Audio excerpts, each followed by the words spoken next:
L-eks Prim Ministru Lawrence Gonzi ingħaqad fil-kantalina ta' dawk li qed ikomplu jattakkaw il-programm ta' ċittadinanza b'investiment u ma ħamlux il-ġid li dan iġġenera l-ġid tas-soċjetà kollha. Wara d-deċiżjoni tal-Qorti tal-Ġustizzja tal-Unjoni Ewropea u d-dikjarazzjoni tal-Gvern li se jirriforma l-iskema tal-passaporti biex tkun konformi mas-sentenza u bekk tkun tista' tissokta simili bħal pajjiżi oħrajn Ewropej, l-eks Prim Ministru Nazzjonalista li baqa' magħruf li bil-qalb kollha ħakkes il-poplu bl kontijiet qabbel dan mal-ġrajja Biblika fejn Ġuda tradixxa lil Kristu għal 30 biċċa tal-fidda.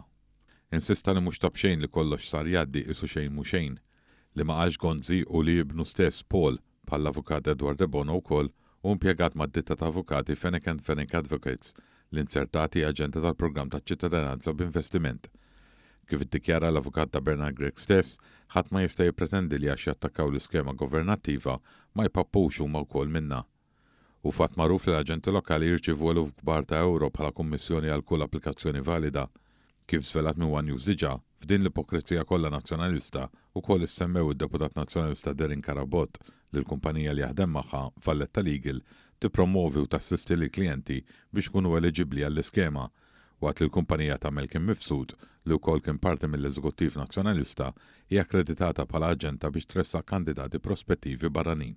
Ironikament bħal Gonzi dawn ukoll jagħmlu parti mill-fazzjoni estremista tal-establishment nazzjonalista li sa mit-twelid tal-programm fl-2015 mexxew kruċjata kontra Malta.